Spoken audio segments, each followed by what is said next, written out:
Então, pessoal, como é que vocês estão? Vamos começar então a nossa próxima aula de História. Meu nome é Fabrício. Bom, então, estão todos acompanhando bem até agora? Fazendo as atividades? Lembrem que, se vocês precisarem, vocês podem rever as aulas da televisão pelo YouTube no canal da Prefeitura de Uberlândia.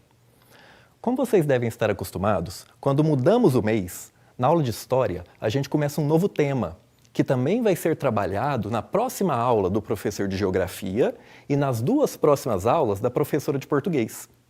O tema desse mês é Convivência na Diversidade, que é um assunto bem importante. Tem tudo a ver com a nossa atualidade e também com aquela época que nós estamos estudando, a Idade Moderna.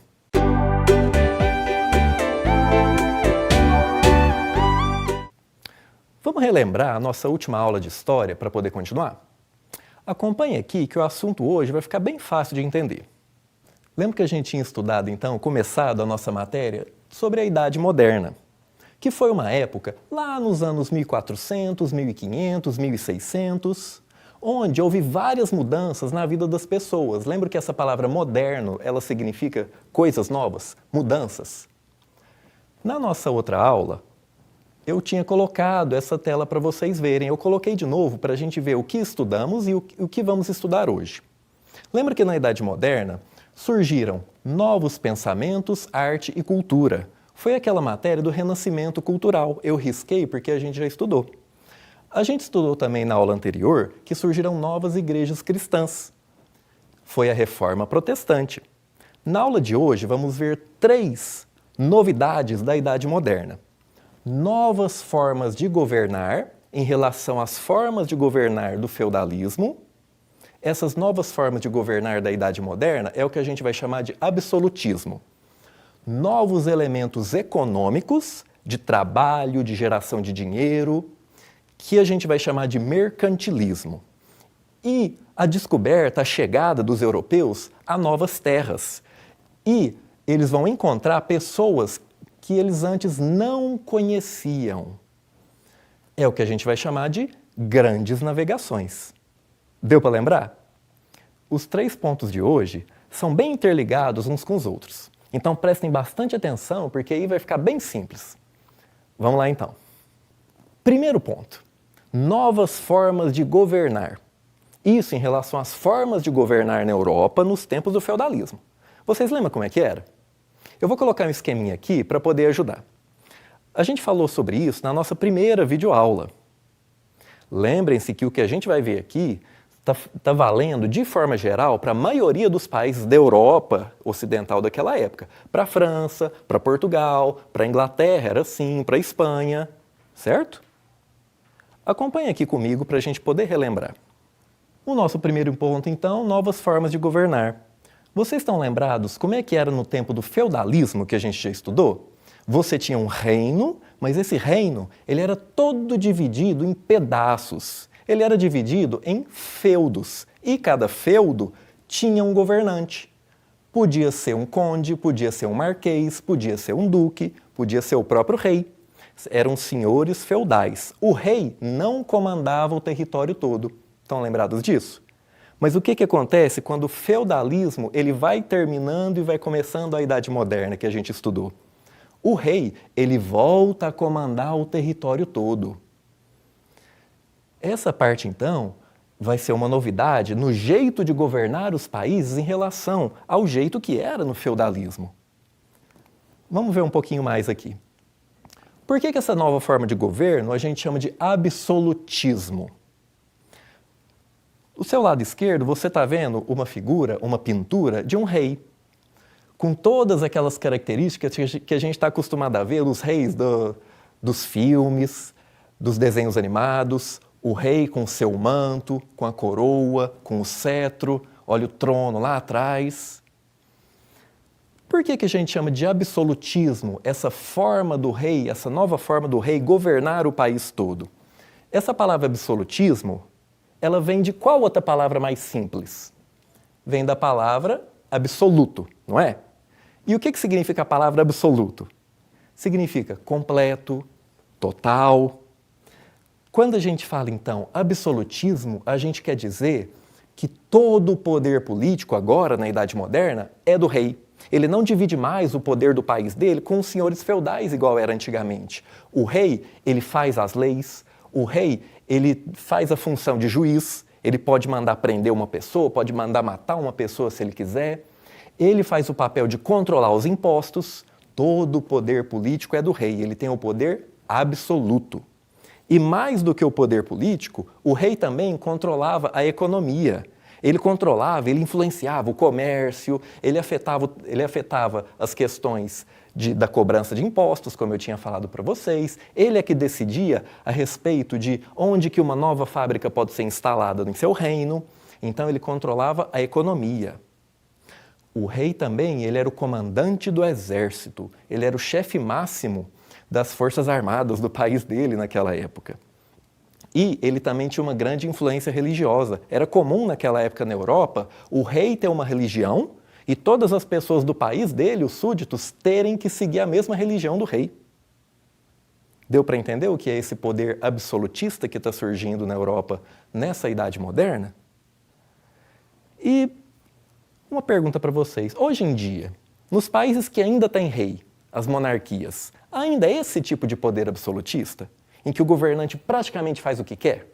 Na Inglaterra, na Espanha, no Japão, na Suécia, na Noruega, todos têm rei. Mas atualmente é desse jeito? Não, não é. A grande maioria desses países hoje são democracias.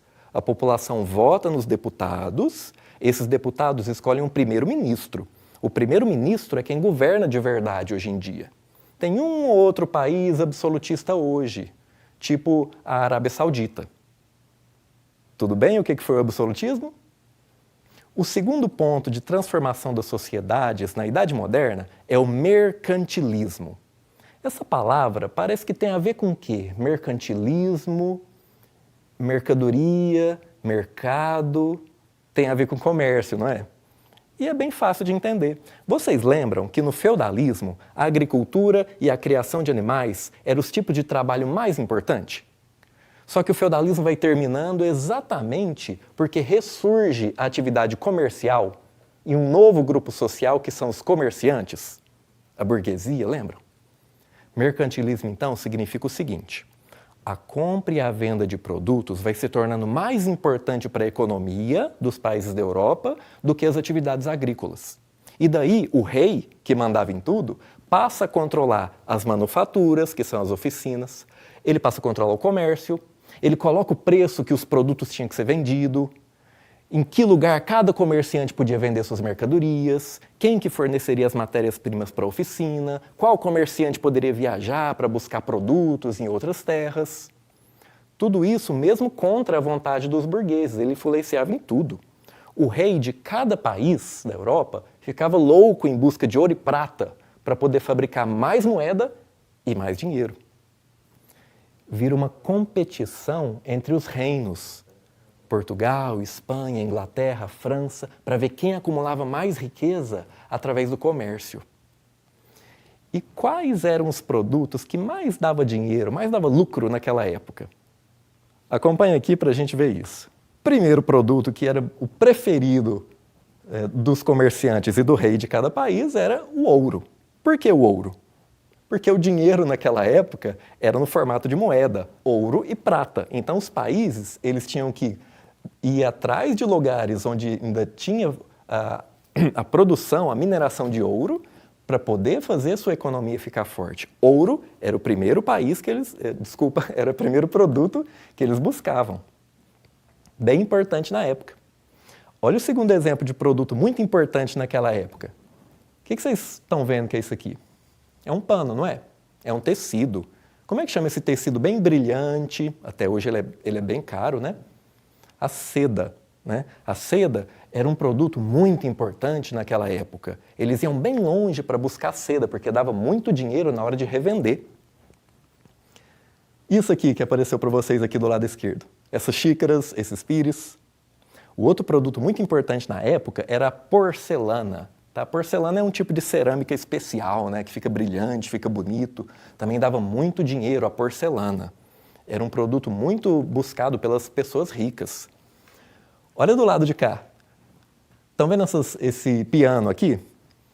Não era bem o piano o produto, mas o que era o produto em si, que dava muito dinheiro, é o material que eles usavam para fazer as teclas do piano, que era o marfim. Todo mundo sabe o que é marfim? Aqueles dentes do elefante.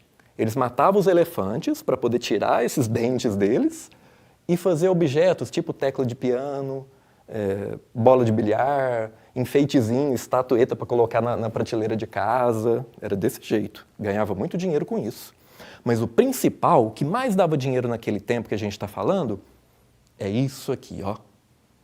Estão entendendo o que é isso aqui? São vários tipos de temperos diferentes. O que eles mais procuravam, o que mais dava dinheiro, eram temperos tipo o gengibre, a noz moscada, a pimenta, a canela, o cravo da Índia. Todos eram produtos que a gente está vendo nessa tela que dava muito dinheiro, que os comerciantes iam buscar para ter muitos lucros. Aí a gente chega no nosso terceiro pontinho.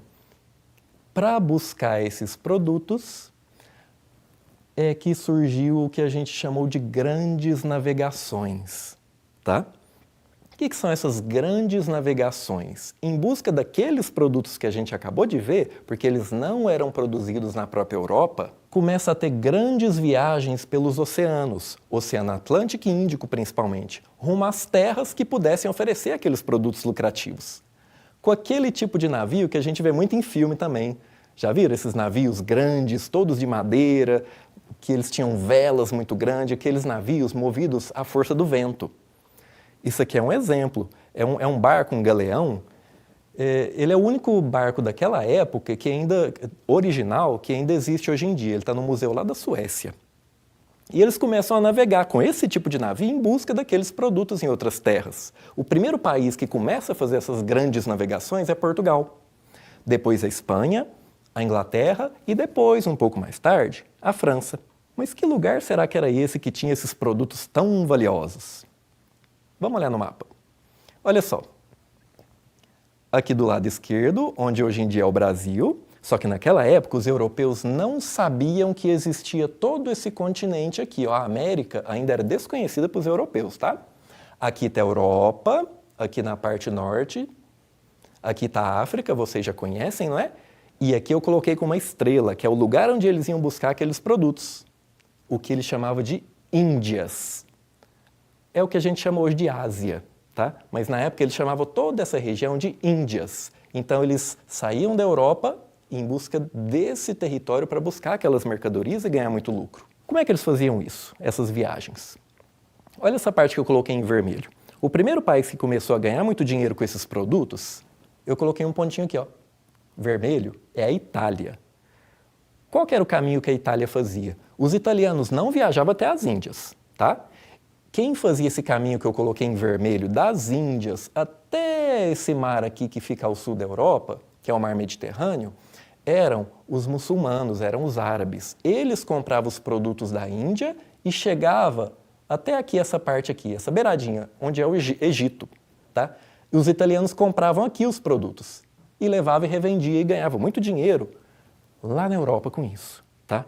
Portugal e a Espanha começam a querer ganhar dinheiro também, tá? E aí o que eles fazem? Eles vão buscar um outro caminho para chegar nas Índias, que os italianos não controlam. Olha esse caminho em amarelo.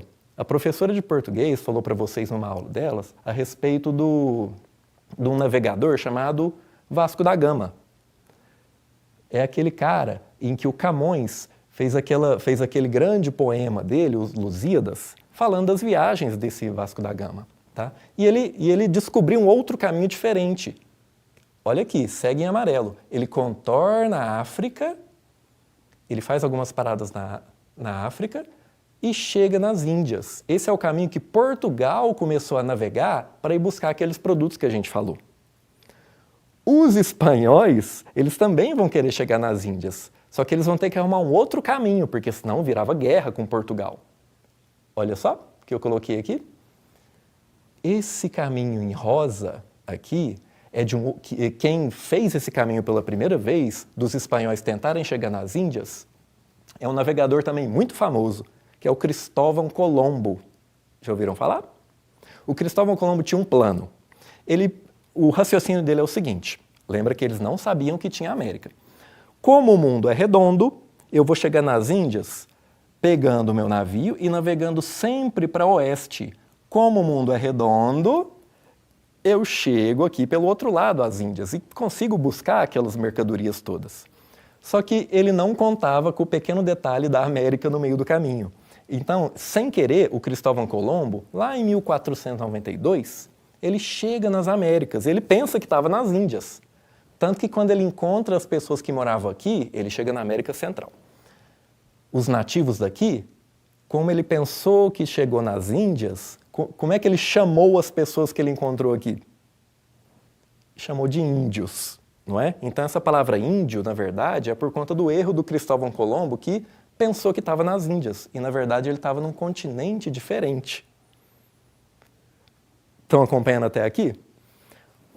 8 anos depois que o Cristóvão Colombo chega na América Central, é que o português Pedro Álvares Cabral chega na América do Sul, começando depois a colonização do Brasil por Portugal.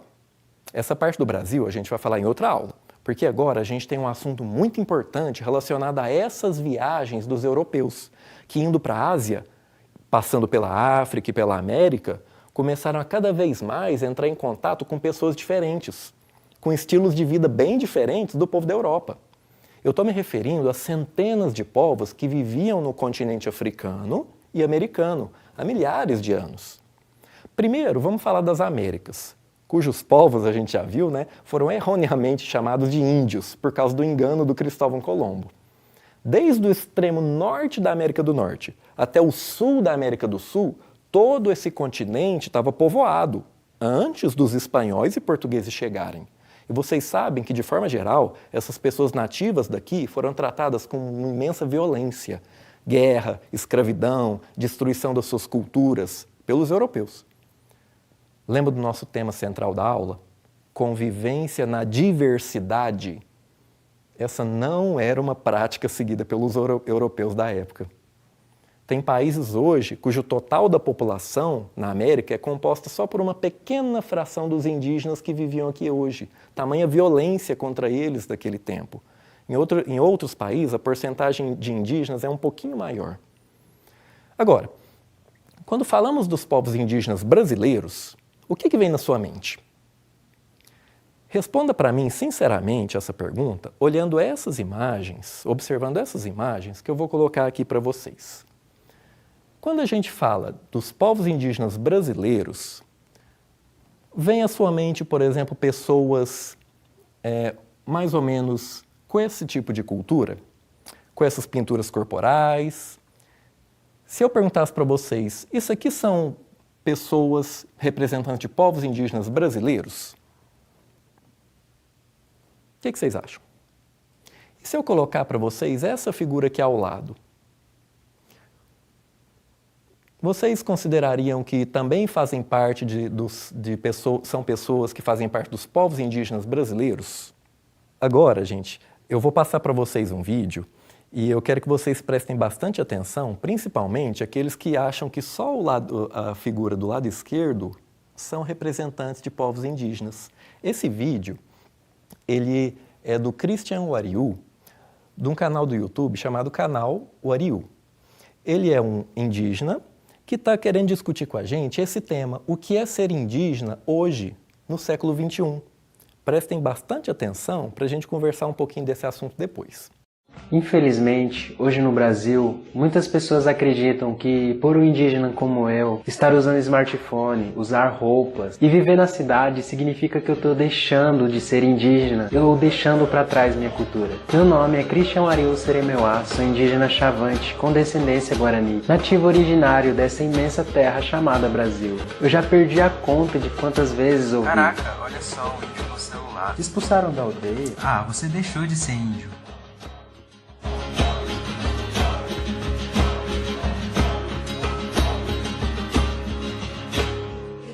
Hoje, a tecnologia, e principalmente a tecnologia da informação, não está tirando nossa cultura como muitas pessoas acreditam.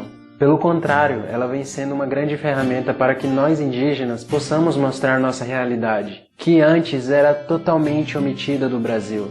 para compartilharmos o nosso lado da história, para mostrarmos nossa cara, para nos organizarmos em prol de nossos direitos, para mostrar que ainda existimos e resistimos, mostrar que a nossa cultura é forte e mesmo 500 anos depois ainda sobrevive, embora muito ameaçada. Infelizmente, muitas pessoas extremamente apegadas aos seus estereótipos acreditam que o uso da tecnologia por indígenas o invalidam de ser indígena. Não só a tecnologia, mas também se estende até mesmo a estética e saúde. Pintar o cabelo ou mesmo usar aparelhos dentários ou maquiagem não nos faz menos indígena. Até porque querer se sentir bonito é algo que todo mundo deseja. E cuidar da saúde é um direito de qualquer cidadão brasileiro. Ser indígena não se trata apenas das nossas pinturas, não se trata apenas dos cocares e nem dos adornos sagrados. Não está somente na nossa aparência. Claro que elas são muito importantes para nós, pois são traços importantíssimos da nossa cultura, mas não significa que temos que utilizá-lo o tempo todo. Infelizmente, a maioria das pessoas ainda tem uma ideia estereotipada do indígena de 500 anos atrás e detém que o indígena deve viver isolado no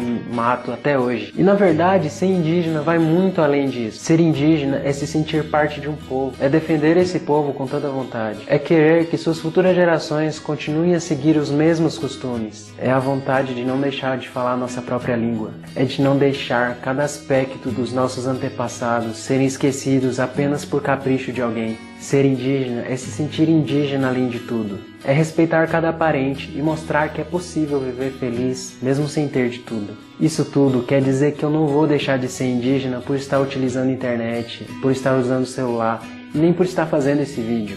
Eu não estou deixando de ser indígena por estar falando português. Na verdade, essas são apenas ferramentas que utilizamos para compartilharmos nossa cultura, para expandirmos e fortalecer ainda mais nossas crenças. Entenderam o recado? Não é muita arrogância a gente querer definir para outras pessoas como deve ser a vida delas para que elas possam ser consideradas indígenas? Dar uma lista, que é bem preconceituosa na verdade, do que elas têm que cumprir para ser indígena? Tem que morar na mata, tem que viver de caça, não pode usar computador. A gente querer controlar a vida do outro como se ele fosse uma coisa, um objeto de museu e não um ser humano. E ainda querer impor o que a outra pessoa é ou não é. Então, quando a gente pensar em culturas indígenas hoje, vamos deixar a mente bem aberta, deixar de lado aquelas imagens prontas das folhas de colorir do Dia do Índio, lembra? O que compõe as culturas indígenas brasileiras é o que os povos indígenas brasileiros quiserem que faça parte das suas vidas cotidianas, seja viver nas aldeias, seja usar celular, seja viver do plantio de mandioca, milho ou se formar engenheiro na universidade, certo? E como último ponto, pensando ainda sobre o momento em que os europeus, em suas viagens, entravam em contato com esses povos de culturas diferentes, como os americanos e africanos, invariavelmente os portugueses e espanhóis que chegavam nesses territórios se achavam com um modo de vida superior aos outros, uma suposta superioridade que eles justificavam pela religião. Na cabeça dele, os africanos eram povos amaldiçoados por Deus, descendentes de Cã, filho de Noé. Os indígenas, para eles, eram pagãos ingênuos que deveriam ser catequizados, transformados em cristãos. A visão de mundo daquelas pessoas diferentes para os europeus não era diferente, era para eles inferiores. Quando, na verdade, a gente está falando de culturas e modos de vida que, em vários sentidos, poderiam também apontar problemas sobre a vida dos europeus. Tem uma cena de um filme, é bem curta, só que ela é bem interessante para a gente pensar sobre isso. Vem aqui comigo na tela, não dá tempo da gente ver o vídeo todo, então eu vou só explicar a cena. Não sei se algum de vocês já viu esse filme. Ele é um filme mais antigo, lá da década de 80, 1980, chama Os Deuses Devem Estar Loucos. Alguém já viu esse filme? Tem o 1, o 2, o 3, eu quero falar do 1, do primeiro. O personagem principal, ele faz parte de um povo africano chamado San. No filme ele chama de bosquímanos, não é uma tradução muito boa não, é o povo San. Aqui ao lado vocês estão vendo uma foto de pessoas dessa etnia, desse povo San, tá? E nesse filme, ele é uma pessoa desse povo, tá? Que ele começa a andar, a viajar. tem a ver com essa garrafa aqui. Eu não vou ficar contando o filme não, tá? Porque senão, quando vocês assistirem, perde a graça. Mas ele sai da aldeia dele para tentar se livrar dessa garrafa, tá? E ele vai encontrar pela primeira vez na vida dele pessoas que não pertenciam ao povo dele. Ele vai encontrar gente que veio da cidade grande, a cidade grande, cidades da África do Sul, no caso. Esse filme foi feito na África do Sul, tá? E ele encontra gente que era bem diferente dele. Ele só conhece a sua própria língua e ele nunca teve contato com outras culturas. Então ele fica espantado quando ele vê essas pessoas diferentes, tá? Como ele só fala a língua dele, no filme tem um narrador que ele vai contando pra gente o que ele está pensando, o que ele está falando. E tem uma cena que ela é muito interessante para a gente pensar sobre esse ponto que a gente está discutindo, do tratamento de culturas diferentes. Aqui está o nosso personagem, daquele povo africano que eu falei para vocês, e ele sai. E em determinado ponto no filme, ele encontra essa mulher aqui, que veio de uma cidade grande, da África do Sul, tá? Aí o narrador, ele fala assim pra gente: naquela manhã, Xi, que é o nome dele, ele viu a pessoa mais feia com quem ele já cruzara. Essa aqui é a pessoa mais feia que ele viu, tá? Aí ele continua, o narrador falando pra gente o pensamento dele quando ele vê pela primeira vez essa mulher.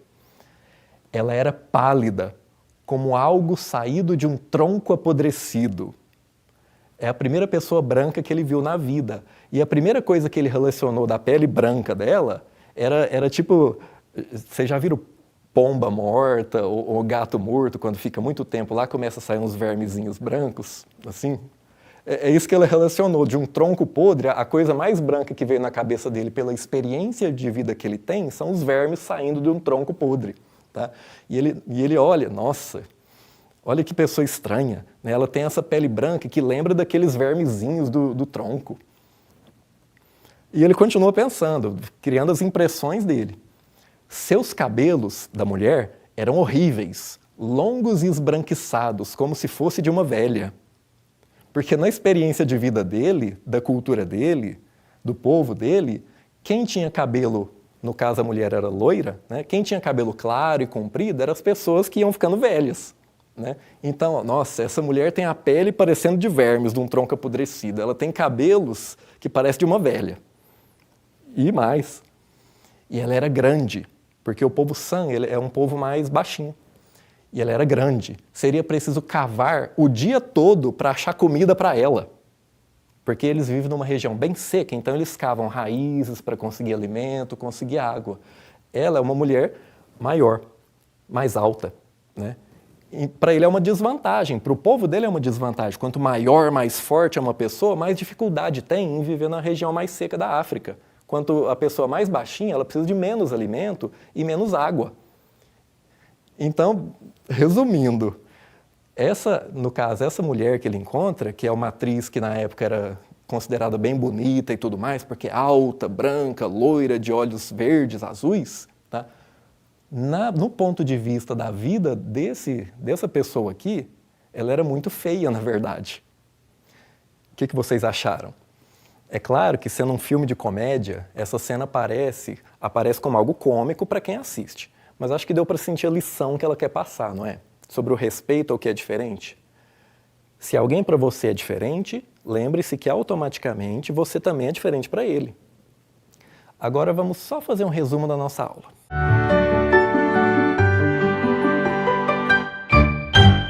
Resumindo a nossa aula de hoje, estudamos sobre os outros elementos das sociedades europeias que foram se transformando ao longo da Idade Moderna. O fortalecimento do absolutismo, quer dizer, do poder completo que o rei tinha no seu país, acumulando o poder de governar, de controlar o exército, a economia, de fazer as leis. Depois falamos do mercantilismo, quando o comércio foi se tornando mais influente economicamente que a agricultura e a pecuária, e que, por isso, o rei também quis colocar compra e venda de produtos sob o seu controle. Depois vimos como essa importância do comércio levou às grandes navegações, as viagens que os europeus, inicialmente Portugal e Espanha, rumo às Índias, o que levou a eles a entrar em contato com outros povos, africanos e americanos. Por fim, falamos a respeito das culturas desses povos, que a gente não pode tratar como algo congelado no passado, mas como parte da vida de pessoas iguais ao restante da população. Pessoas livres que podem transformar suas vidas e ainda assim continuar sendo quem são. Tudo bem? Não esqueçam de fazer as atividades do portal Escola em Casa e as que os seus professores da escola estão enviando para vocês. Tchau, até a próxima aula.